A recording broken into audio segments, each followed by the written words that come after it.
প্রথমেই শুরু করি একটা খুবই সুখবর দিয়ে। গতকাল চিফ অ্যাডভাইজারের নেতৃত্বে একটা হাই প্রোফাইল মিটিং হয়েছিল ইলেকশনের প্রিপারেশন, ইলেকশনের সময় সিকিউরিটি ইস্যুগুলো নিয়ে। খুব বড় একটা মিটিং, সেখানে বেশ কয়েকজন অ্যাডভাইজার ছিলেন, 3 বাহিনীর প্রধান ছিলেন, বিভিন্ন বাহিনীর প্রধান, বিভিন্ন সিকিউরিটি এজেন্সি এবং ল এনফোর্সিং এজেন্সির প্রধানরা ছিলেন। তো এই মিটিংয়ে একটা প্রস্তাব ছিল যে 11ই ফেব্রুয়ারি বুধবার একটা প্রস্তাব ছিল যে যাতে সাধারণ ছুটি ঘোষণা করা হয়। তো কারণ একটা খুব নির্বাচনের আগের দিন, এর ফলে যেটা হবে যে যারা অনেকে ঢাকায় বা বিভিন্ন ইন্ডাস্ট্রিয়াল টাউনে আছেন বা বিভিন্ন বড় শহরে আছেন, তারা তাদের গ্রামের বাড়িতে যেখানে ভোটার সেখানে ভোট দিতে পারবেন, এবং এক্ষেত্রে ল অ্যান্ড অর্ডার যে ম্যানেজমেন্টটাও অনেকটা বেটার করা যাবে। তো আজকে এই ক্যাবিনেটের উইকলি মিটিং হয়েছে চিফ অ্যাডভাইজারের নেতৃত্বে। তো আজকের মিটিংয়ে এটা অ্যাপ্রুভ হয়েছে। 11ই ফেব্রুয়ারি বুধবার সাধারণ ছুটি। আরও একটা গুড নিউজ হচ্ছে, এটা হচ্ছে শ্রমিক ভাই বোনদের জন্য। অনেক শ্রমিক ভাই বোনরা বিভিন্ন শিল্পাঞ্চলে কাজ করেন, তো শিল্পাঞ্চলের শ্রমিক ভাই বোনদের জন্য এই ছুটিটা হবে 2 দিন। মঙ্গলবার শিল্পাঞ্চলের শুধুমাত্র শ্রমিক ভাই বোনদের জন্য, কলকারখানা 2 দিন বন্ধ থাকবে। তো এই হচ্ছে আপনার, এটার উপরে একটা অফিসিয়াল অর্ডার খুব শীঘ্রই আসবে, আপনারা এটা পাবেন। তো আমি বলছি তাহলে মোট ছুটি হচ্ছে আসলে 3 দিন। ভোটের দিন ফেব্রুয়ারি 12 পুরোপুরি ছুটি অলরেডি ডিক্লেয়ার করা হয়েছে, আর হচ্ছে ফেব্রুয়ারি 11 বুধবার সাধারণ ছুটি সবার জন্য প্রযোজ্য, আর 10 তারিখ শুধুমাত্র শিল্পাঞ্চলের শ্রমিক ভাই বোনদের জন্য এটা ছুটি। এটা ছিল আজকের ক্যাবিনেটের ডিসিশন। আর আজকের ক্যাবিনেট যথারীতি, আজকে আপনারা জানেন আমাদের এই গভর্নমেন্টের ইলেকশনের আর মাত্র 20 দিন আছে। আজকে নিয়ে 21 দিন আছে। তো 21 দিন আগে অনেকগুলো আছে, প্রত্যেকটা ক্যাবিনেট মিটিংয়ে যথেষ্ট এজেন্ডা থাকছে, অনেকগুলো এজেন্ডা থাকছে, সবগুলো আজকেও প্রায় 3 ঘন্টা মিটিং হয়েছে। মোট 13টা এজেন্ডা ছিল আজকের মিটিংয়ে। আমি এক এক করে পড়ছি, আর যেগুলো ইম্পর্টেন্ট সেগুলোর উপরে আমি বিস্তারিত বলবো।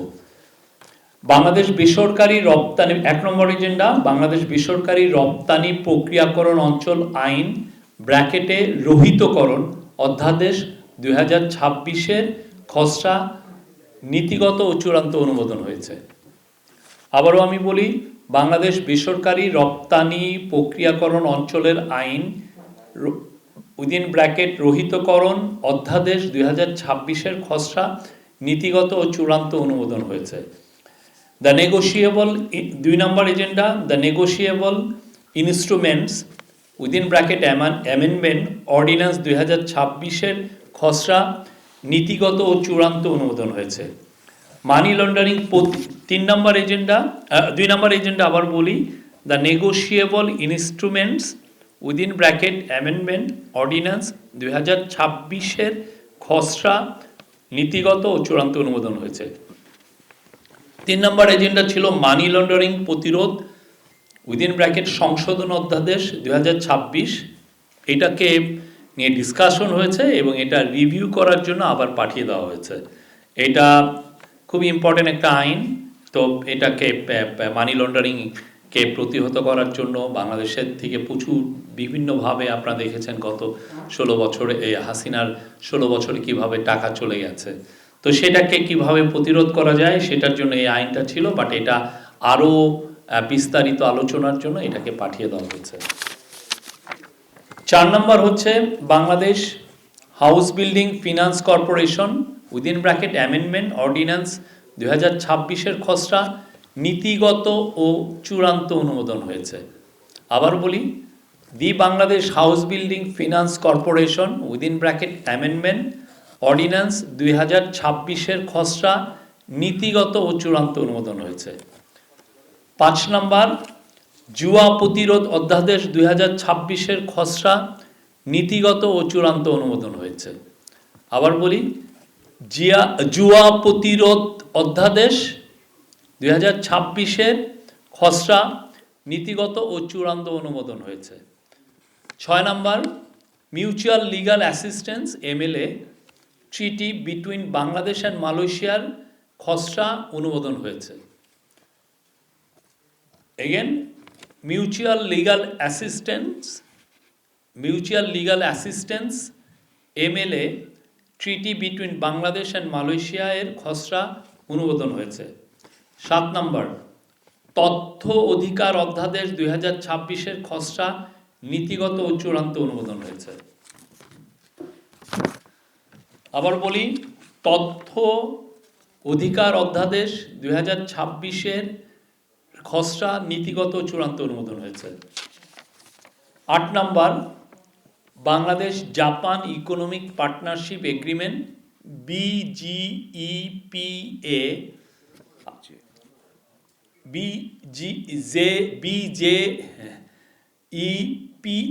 স্বাক্ষরের প্রস্তাব অনুমোদন হয়েছে। আবার বলি, Bangladesh Japan economic partnership agreement BJEPA স্বাক্ষরের প্রস্তাব অনুমোদন হয়েছে। 9 নম্বর, বাংলাদেশ জাতীয় যোগ্যতা কাঠামো নীতিমালা 2026-এর খসড়াটা আবারও আলোচনা হয়েছে এবং এটাকে আবার রিভিউ করার জন্য এটাকে আবার পাঠিয়ে দেওয়া হয়েছে। 10 নম্বর, এটাও খুব ইম্পর্টেন্ট, জাতীয় পোলট্রি উন্নয়ন নীতিমালা 2026-এর খসড়া অনুমোদন হয়েছে। জাতীয় পোলট্রি উন্নয়ন নীতিমালা 2026-এর খসড়া অনুমোদন হয়েছে। 11 নম্বর, এটা খুবই ইম্পর্টেন্ট, ঢাকা সেন্ট্রাল ইউনিভার্সিটি অধ্যাদেশ 2026-এর খসড়া নীতিগত ও চূড়ান্ত অনুমোদন হয়েছে। আপনারা জানেন যে ঢাকার যে 7টি কলেজ যে আন্দোলন করছিলেন সেই বিষয়ে এটা। ঢাকা সেন্ট্রাল ইউনিভার্সিটি অধ্যাদেশ 2026-এর খসড়া নীতিগত ও চূড়ান্ত অনুমোদন হয়েছে। 12, বেসরকারি শিক্ষা প্রতিষ্ঠান শিক্ষক ও কর্মচারী অবসর সুবিধা বোর্ড অধ্যাদেশ 2026-এর খসড়া নীতিগত ও চূড়ান্ত অনুমোদন হয়েছে। 13 নম্বর, আবার 12 নম্বর, বেসরকারি শিক্ষা প্রতিষ্ঠান শিক্ষক ও কর্মচারী অবসর সুবিধা বোর্ড অধ্যাদেশ 2026-এর খসড়া নীতিগত ও চূড়ান্ত অনুমোদন হয়েছে। 13 নম্বর, বেসরকারি শিক্ষা প্রতিষ্ঠান শিক্ষক কর্মচারী কল্যাণ ট্রাস্ট অধ্যাদেশ 2026-এর খসড়া নীতিগত ও চূড়ান্ত অনুমোদন হয়েছে। এই ছিল 13টা এজেন্ডা। এখন আমি এর মধ্যে 11টাও অ্যাপ্রুভ হয়েছে এবং একটা আমার মনে হয় যে আমি আবারও বলি, এটা নীতিগত অনুমোদন হয়েছে, সেটা সম্ভবত তথ্য দিয়ে আমি এটা আপনাদেরকে জানিয়ে দিব। এটা চূড়ান্ত অনুমোদন হয় নাই, নীতিগত অনুমোদন হয়েছে, তথ্য অধিকার সম্ভবত।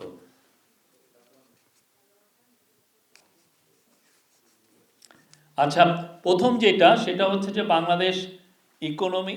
বাংলাদেশ বেসরকারি রপ্তানি প্রক্রিয়াকরণ অঞ্চল আইন রহিতকরণ অধ্যাদেশ 2026-এর খসড়া নীতিগত চূড়ান্ত অনুমোদন হয়েছে। এটা আসলে 1996 সালে এই আইনটা করা হয়েছিল যাতে বাংলাদেশে প্রাইভেট এক্সপোর্ট প্রসেসিং জোন হয়, কিন্তু ওই আলোকে আপনারা জানেন ওই সময় কোরিয়ান ইপিজেড করা হয়েছিল, কিন্তু এর পরবর্তীতে দেখা গিয়েছে একটা মাত্র কোরিয়ান ইপিজেড।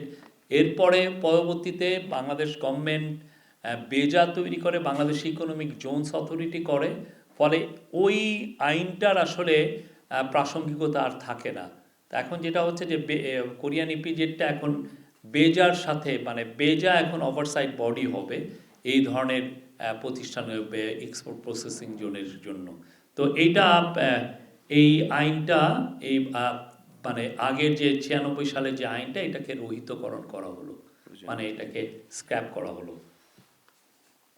2 নম্বর হচ্ছে the negotiable instruments amendment ordinance 2026-এর খসড়া নীতিগত চূড়ান্ত অনুমোদন। এখানে আপনারা জানেন যে অনেক ক্ষেত্রে চেক ডিসঅনার হয়, অনেকে অনেক রকমভাবে চেক ডিসঅনার হয়, এবং সেক্ষেত্রে যখন কেসগুলো যেটা হয় যে কোর্টের যেগুলো খুব মামলার জট তৈরি করে, এই মামলার জটটাকে মানে এত বেশি চেক ডিসঅনারের কেস আসছে, যেটা নিয়ে সত্যিকার অর্থে আমাদের যে লোয়ার কোর্ট, ডিস্ট্রিক্ট জাজের কোর্ট বা সিএমএম কোর্ট বা ম্যাজিস্ট্রেট কোর্ট, এগুলোতে এই মামলার জট তৈরি হয়।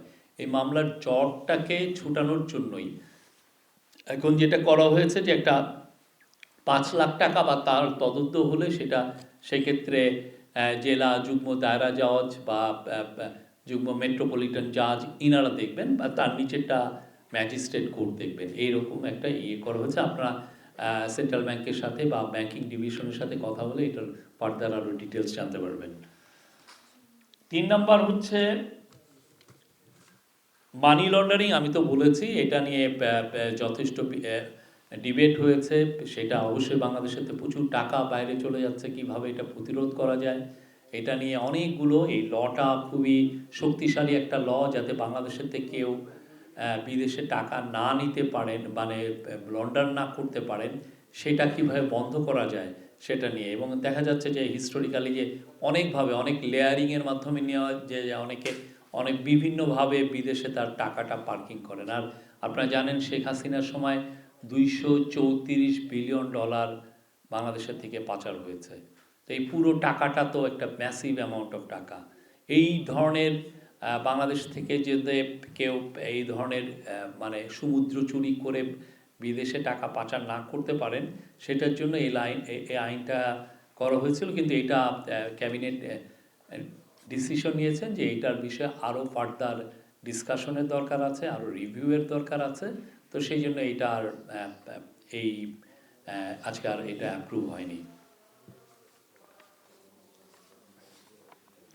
Bangladesh house building finance corporation amendment ordinance 2026-এর খসড়া নীতিগত চূড়ান্ত অনুমোদন হয়েছে। আপনি জানেন বাংলাদেশে হাউস বিল্ডিং ফিনান্সের জন্য এটা হচ্ছে সবচাইতে পুরনো একটি প্রতিষ্ঠান, এবং এটার মাধ্যমে সরকারি মানে এটার মাধ্যমে অনেকে উপকৃত হয়েছেন। বাংলাদেশের প্রচুর মানে যখন 90s-এর দশকে, এই 80-র দশকে এটাই ছিল সবচেয়ে বড় হাউস বিল্ডিং। আপনি জমি কিনবেন, প্লট কিনবেন বা কোনো ফ্ল্যাট কিনবেন সেটার জন্য, বা বাড়ি বানাবেন সেটার জন্য বড় মানে হাউস বিল্ডিং ফিনান্সিংয়ের জন্য সবচেয়ে বড় প্রতিষ্ঠান ছিল এটা। কিন্তু ওভার দ্য ইয়ার্স এটার অবস্থা নেমে এসছে। এখন অনেকেই প্রাইভেট ব্যাংকের কাছ থেকে লোন নেন, অনেকে প্রাইভেট যেগুলো হাউস বা ফ্ল্যাট পারচেজ ফিনান্সিং যেগুলো অর্গানাইজ লিজিং কোম্পানি আছে তাদের কাছে দ্বারস্থ হন। তো এটাকে কিভাবে আবার শক্তিশালী করা যায়, এটা যাতে আরও বেশি মানুষকে লোন দিতে পারে, সেই জন্য এটার নতুন একটা অর্ডিন্যান্স করা হয়েছে। এর ফলে যেটা হচ্ছে যে এটার যেই মানিটা এরা আর্ন করে রিটেন করতো, সেটার একটা পুরো অংশই মানে প্রফিটের পরে পুরো অংশটাই সরকারের কাছে তারা ফেরত দিত, সরকারের কাছে চলে আসতো। তো ওরা এখন এটাকে রিটেন করতে পারবে, ফলে যেটা হচ্ছে যে তার লিকুইডিটির ক্রাইসিসটা কমবে এবং তার আরও সক্ষমতা বাড়বে। এই চিন্তা করে এই নতুন আইনটা করা হয়েছে। জুয়া প্রতিরোধ, এটা খুব ইম্পর্টেন্ট একটা আইন।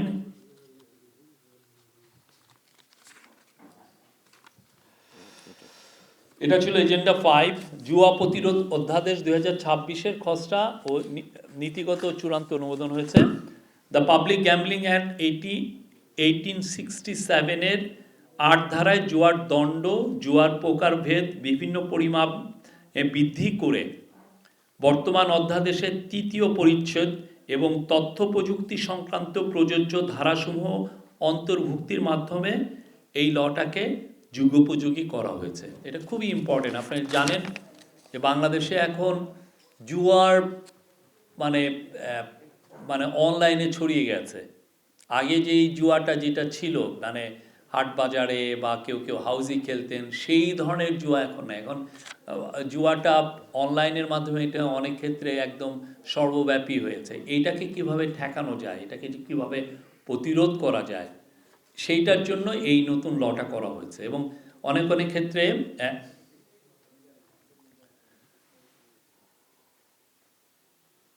এর মাধ্যমে যেটা হচ্ছে যে আপনি ডিজিটাল ডিভাইসের মাধ্যমে, টোটালাইজারের মাধ্যমে দূরবর্তী জুয়া ও অনলাইন জুয়া সামগ্রী, বাজি, পণ, বেটিং, বাজিকর, বুকমেকার, ম্যাচ ফিক্সিং বা স্পট ফিক্সিং, লটারি, হাউজিং, সর্বমোট 19টি প্রত্যয়ের সংজ্ঞায়ন করা হয়েছে। 19 প্রকারে যেভাবে জুয়া হয় সেটা সংজ্ঞায়ন করা হয়েছে। অপরাধের প্রকৃতি ভেদে 15 ধরনের জুয়া সাজার, মানে 15 ধরনের সাজার বিধান রাখা হয়েছে। সাজাগুলো হচ্ছে অর্থদণ্ড, কারাদণ্ড বা উভয় দণ্ড ক্ষেত্রে 15 ধরনের সাজা। সর্বোচ্চ অর্থদণ্ড রাখা হয়েছে 10 লাখ টাকা, সর্বোচ্চ কারাদণ্ড রাখা হয়েছে 5 বছর। এবং এই অপরাধ পুনরাবৃত্তির জন্য এই অধ্যাদেশে বর্ণিত দণ্ডের দ্বিগুণ পর্যন্ত দণ্ডে দণ্ডিত হওয়ার বিধান রাখা হয়ে গেছে। এই লটা হচ্ছে নীতিগতভাবে অনুমোদন হয়েছে। এই লটা মানে চূড়ান্ত না, এটা নীতিগতভাবে অনুমোদন হয়েছে।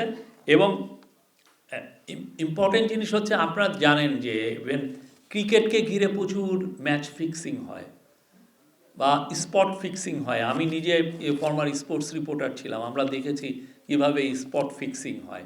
একটা ওভারের মধ্যেই দেখবেন যে অনেক ধরনের ফিক্সিং, অনেক ধরনের বেটিং হয়। তো এই জিনিসগুলোকে কমব্যাট করার জন্য আমাদের আইনগুলো আসলে যুগোপযোগী ছিল না। এই লর মাধ্যমে আইনগুলোকে যুগোপযোগী করা হলো। এবং এর ফলে যেটা হচ্ছে, বাংলাদেশের থেকে যারা এই ধরনের জুয়ার নেটওয়ার্ক তৈরি করবে, এটাকে সমূলে উৎপাদন করা সম্ভব হবে। এবং এর বিরুদ্ধে যথেষ্ট মানে শক্তিশালী ল করা হয়েছে, পিউনিটিভ মেজার নেওয়া হয়েছে, যাতে এইটাকে প্রতিরোধ করা যায়।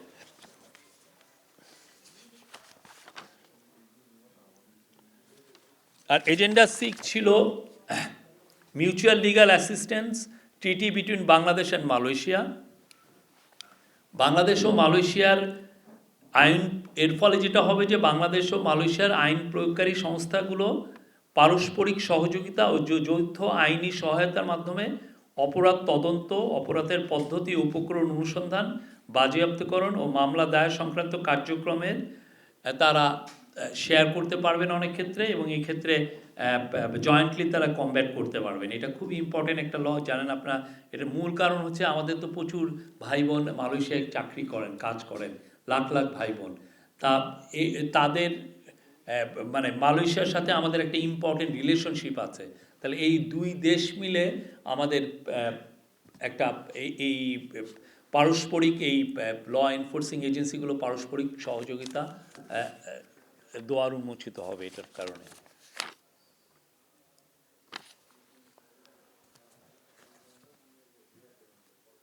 আর হচ্ছে যে আরটিআই, মানে 7 নাম্বার যেটা ছিল তথ্য অধিকার আইন, এটা একটু অ্যামেন্ড করা হচ্ছে। এটা খুব ম্যাসিভ বড় চেঞ্জ না। যেটা হয়েছে যে এখানে তথ্য অধিকার এর বিষয়ে সংজ্ঞা ভালোভাবে নতুনভাবে সংজ্ঞায়িত হয়েছে। সূচিপত্রটা দেওয়া হয়েছে কি কি বিষয়ে আপনি তথ্য অধিকার আইনের আওতায় আসবে এবং আপনার রিপোর্টটা কিভাবে করবেন, সেগুলো বিষয়গুলি ভালোভাবে এখানে এসছে। এর ফলে বাংলাদেশের তথ্য অধিকারে মানুষের যে মানে তথ্যের উপর যে অধিকার, সেটা সাংবাদিক হোক বা অন্য আদার সিটিজেন, তার উপরে যে এটা আরও আমরা বলবো যে আরও তার অধিকারটা আরও ইস্টাবলিশ হলো। Bangladesh Japan 8 number agenda, Bangladesh Japan economic partnership agreement. এটা আমরা বলবো এটা একটা যুগান্তকারী ঐতিহাসিক একটা এগ্রিমেন্ট। এইটার কারণে এর ফলে যেটা হবে যে বাংলাদেশের সাথে, এখন তো জাপানের সাথে আমরা এগ্রিমেন্ট করলাম, বাট ইভেনচুয়ালি যেভাবে তাদের সাথে নেগোসিয়েশন করা হয়েছে, ইপিএ ইকোনমিক পার্টনারশিপ এগ্রিমেন্ট, এর ফলে অন্যান্য অনেক দেশের সাথে একই টিম, আমাদের টিমটা সক্ষম হয়েছে তারা ট্রেড নেগোসিয়েশনের জন্য। তারা এখন ওয়ার্ল্ডের বিভিন্ন দেশের সাথে, যাদের সাথে আমাদের খুব ভালো ট্রেড হয়, তাদের সাথে এখন আমরা ট্রেড নেগোসিয়েশন করতে পারবো, তাদের কাছ থেকে আমরা ডিউটি ফ্রি এক্সেস পাওয়ার একটা আশা আমাদের আরও বাড়বে, এবং সামনে আমাদের ট্রেডের জন্য এটা একটা বড় দুয়ার উন্মোচিত হবে। বাংলাদেশের আপনি জানেন এক্সপোর্ট আমরা ডাইভার্সিফাই করতে চাচ্ছি, মার্কেট ডাইভার্সিফাই করতে চাচ্ছি, এইটার কারণে এটা বাড়বে। তো বাংলাদেশ জাপান ইকোনমিক পার্টনারশিপটা অনেক দিন ধরে এটা নেগোসিয়েশন হচ্ছে, তার মধ্যে 8টা মিটিং হয়েছে আমাদের বাণিজ্য অ্যাডভাইজার এবং বাণিজ্য সচিবের নেতৃত্বে, এবং 22শে ডিসেম্বর 2025-এ যৌথভাবে শেখ বশির উদ্দিন আমাদের কমার্স অ্যাডভাইজার এবং মোতেজি তোশি মিটসু জাপানের ফরেন মিনিস্টার, তারা ডিক্লেয়ার করেন যে এই নেগোসিয়েশন সম্পন্ন হয়েছে। এবং এলডিসি হিসাবে এই প্রথম বাংলাদেশ বিশ্বের 4র্থ বৃহত্তম অর্থনীতির সাথে চুক্তি করছে। এর ফলে বাংলাদেশের 7,379টি, আবার বলি 7,379টি পণ্য জাপানের বাজারে তাৎক্ষণিক ডিউটি ফ্রি এক্সেস সুবিধাদি পাবে, আর জাপান তার 1,039টি পণ্যে বাংলাদেশের বাজারে তাৎক্ষণিক শুল্কমুক্ত ডিউটি ফ্রি এক্সেস পাবে, মানে প্রবেশাধিকার পাবে। উল্লেখ্য 1,029টি পণ্যের উপরে বর্তমানে MFN মোস্ট ফেভার নেশন ট্যারিফের হার 0% ও 1% রয়েছে। আর এর ফলে যেটা আমাদের আরও লাভ হচ্ছে যে এর ফলে RMG, আমাদের মেইন এক্সপোর্ট আইটেম তো RMG, রেডিমেড গার্মেন্টস, জাপানের বাজারে এর ফলে আমাদের ডিউটি ফ্রি এক্সেস থাকবে। আমরা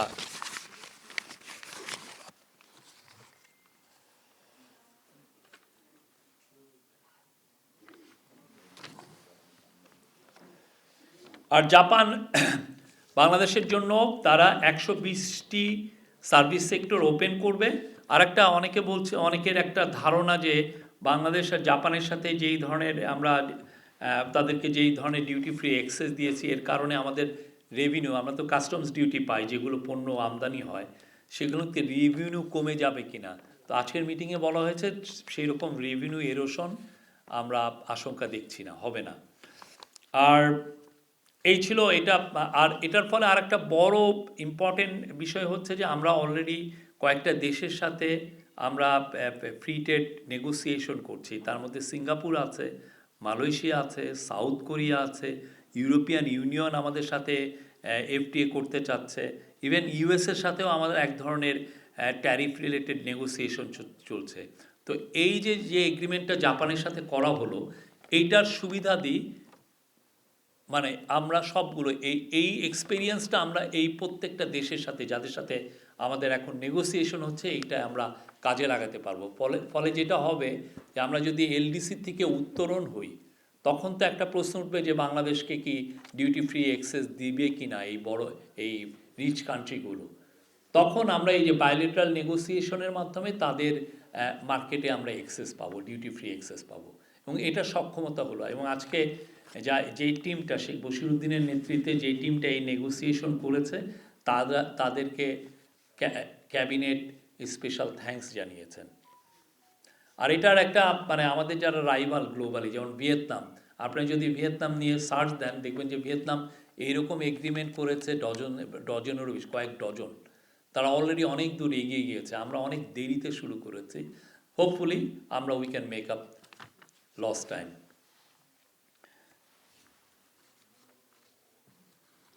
আর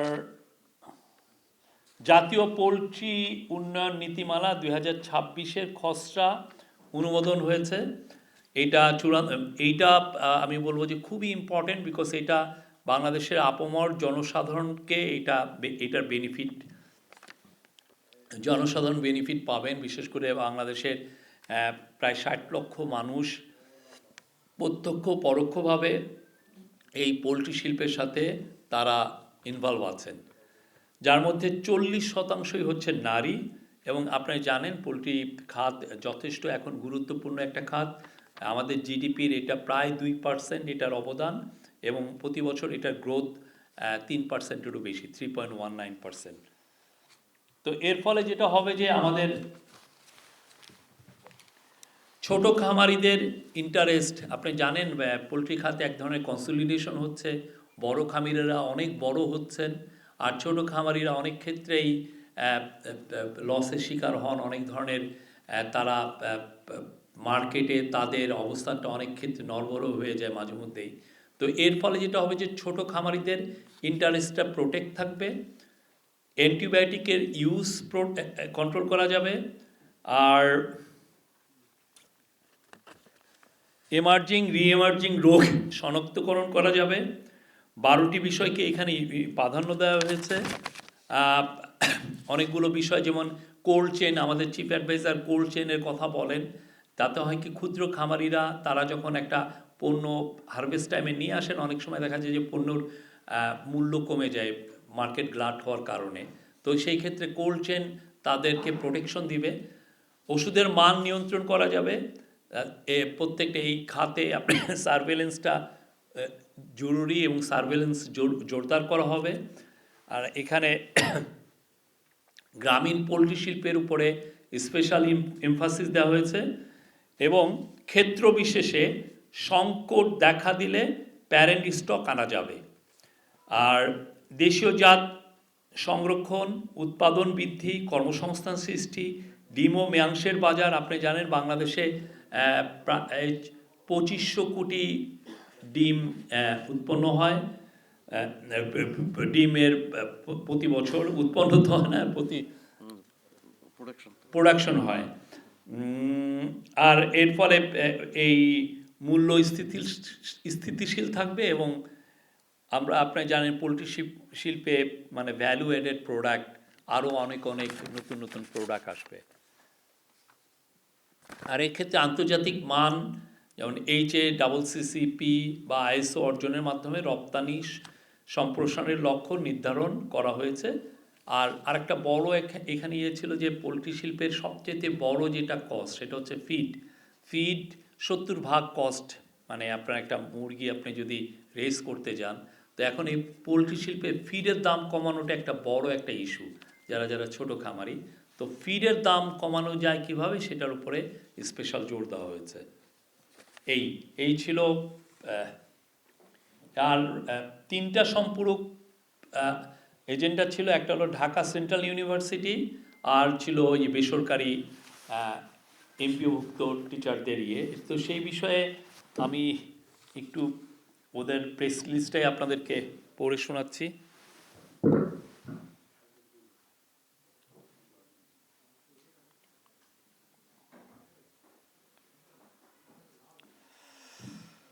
আজকে মাননীয় প্রধান উপদেষ্টার সভাপতিত্বে অনুষ্ঠিত উপদেষ্টা পরিষদের বৈঠকে ঢাকা সেন্ট্রাল ইউনিভার্সিটির অধ্যাদেশ 2026 অনুমোদিত হয়েছে। ঢাকার 7টি সরকারি কলেজকে একই একাডেমিক কাঠামোর আওতায় এনে উচ্চশিক্ষার গুণগত মান উন্নয়ন এবং দীর্ঘদিনের প্রশাসনিক জট নিরসনই এই অধ্যাদেশের মূল উদ্দেশ্য।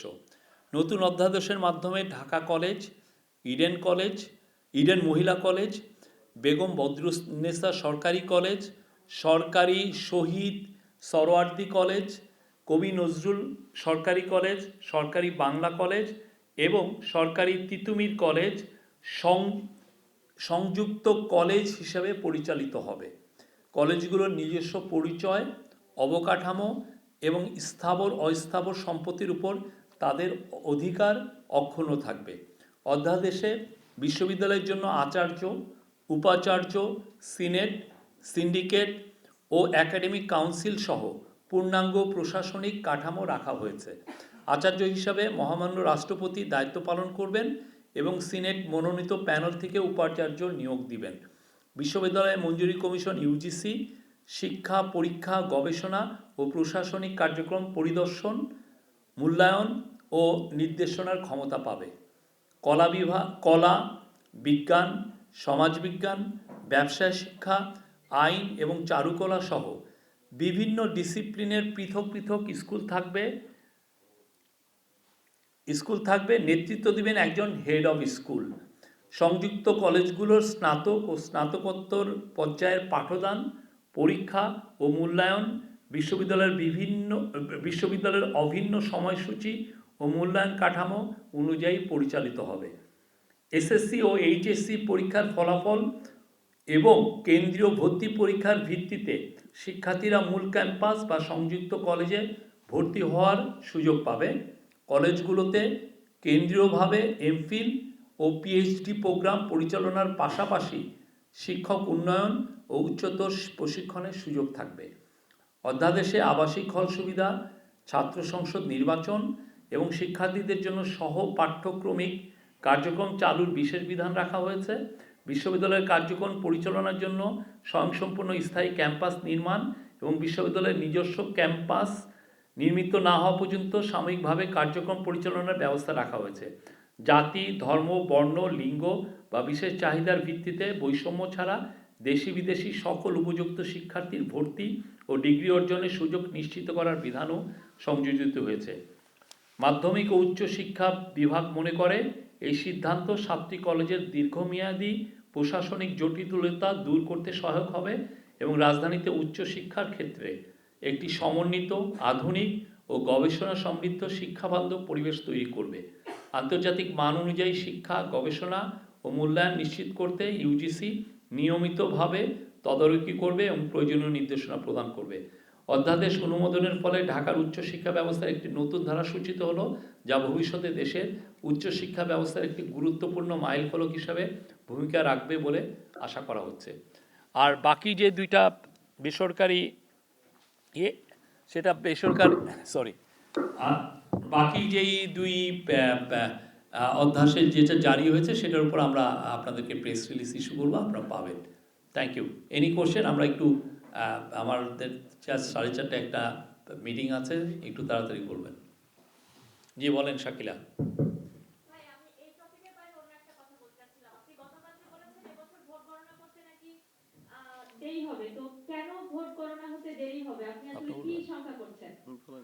না, এইটা আমি কালকে কিন্তু ভালোভাবে এটা এক্সপ্লেন করেছি। এবছর তো রেফারেন্ডাম হচ্ছে, ঠিক না? রেফারেন্ডামের যে ভোটটা সেটা তো একই সাথে গণনা হবে, তো সেই জন্য এটা সময় নেবে। আবার আপনারা পোস্টাল ব্যালটে নিবন্ধিত হয়েছেন 15,33,000 মানুষ, তো এখন 15,00,000 তাদের পোস্টাল ব্যালটটা আসবে, সেটা আপনি খাম খুলবেন, খুলে আবার ওইটাকে আপনি আবার রিটার্নিং অফিসারের ওইখানে এটা গণনা হবে।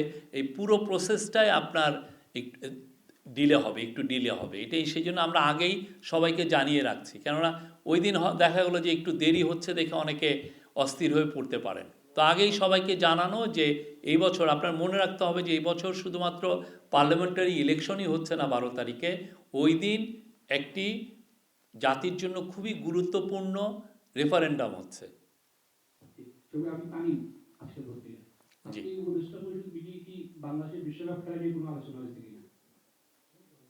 নো, এ বিষয়ে কোনো আলাপ হয়নি।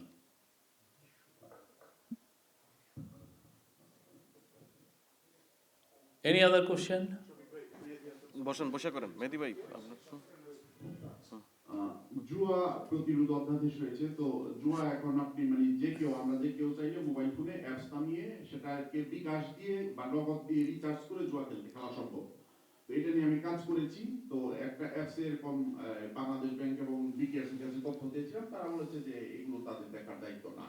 তাহলে আপনারা আইন করলেন, যদি না দেখে তাহলে এটা বাস্তবায়ন হবে কিভাবে? না, এটা আইনটা তো এই জন্যই করা হলো, এখন আইনের মধ্যে এটা এসছে।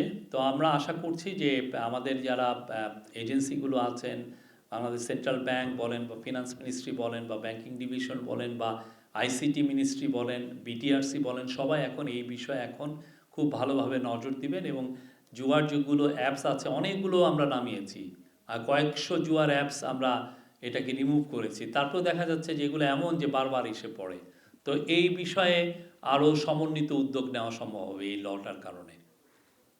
আমার নাম মনিরুজ্জামান উজ্জ্বল, জাগরণীয় থেকে বলছিলাম। আপনারা দুজন সাংবাদিক আমাদের কমিউনিটির। আপনি কয়েক মাস আগে বলেছিলেন সাগরণী হত্যাকাণ্ডের জন্য নতুনভাবে তদন্ত চলছে।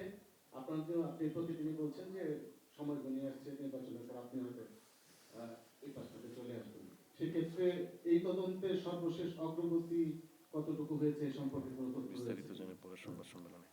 এইটা পিবিআই কাজ করছে, পিবিআই এটা নিয়ে শক্তিশালী একটা টিম কাজ করছে। এখন তাদের কাছ থেকে যদি আপডেট নিয়ে আমি নেক্সট মিটিংয়ে আপনাদেরকে নেক্সট প্রেস কনফারেন্সে আমি এটা আপনাকে আপডেট দিতে পারবো তারা কোন পর্যায়ে আছে। আসলে অনেক ধন্যবাদ। মোস্তফা মল্লিক বলছিলাম। গতকালকে যদিও বিস্তারিতভাবে আলোচনা করেছেন, এরপরে আর বড় ধরনের কোনো প্রশ্ন থাকার কথা নয় নির্বাচন নিয়ে, তারপরও আজকে নির্ধারিত যে বিষয়গুলো অনুমোদন হয়েছে বা হয়নি, এর বাইরে নির্বাচন নিয়ে প্রধান উপদেষ্টা আবার কিছু বলেছেন কিনা। আর একটা প্রশ্ন হচ্ছে যে হাবুটের পক্ষে তো সরকার নিজেই প্রচারণা চালাচ্ছে, এক্ষেত্রে সরকার লিগ্যাল ব্যাখ্যাও দিয়েছে। এই ক্ষেত্রে সরকারের প্রচারণায় কিরকম ব্যয় হচ্ছে? ধন্যবাদ। সরকার বিভিন্ন অ্যাডভাইজার সারা দেশব্যাপী ঘুরছেন, তারা হ্যাঁ ভোটের এসে ক্যাম্পেইন করছেন। এক্ষেত্রে ব্যয়ের তো তেমন কিছু আমি দেখছি না। আজকে তো ওই যে আপনাদের জন্য গুড নিউজ, নির্বাচন উপলক্ষে আপনাদের 11ই ফেব্রুয়ারি ছুটি, এবং আমাদের শ্রমিক ভাই বোনদের জন্য 10 ও 11 ছুটি, মোট 3 দিন ছুটি, 10, 11, 12। আপনার জন্য 11 and 12। আপনারা নিজেদেরকে শ্রমিক হিসেবে স্বীকৃতি নিয়ে নেন। Any other question? অবশ্যই অবশ্যই আমরা চাই সবাই নির্বিঘ্নে উৎসব মুখর পরিবেশে যাতে ভোট দেয়। জি জি জি জি হ্যাঁ।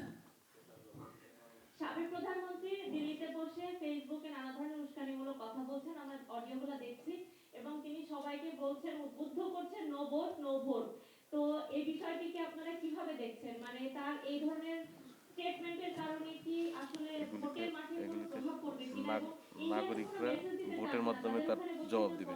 যার বিরুদ্ধে সে তো কনভিক্ট একজন, তো সে ওখানে বসে এই ধরনের মন্তব্য করছে, তো ইন্ডিয়া কেন কিছু বলছে না, বা আমাদের পক্ষ থেকে কিছু বলার আছে কিনা?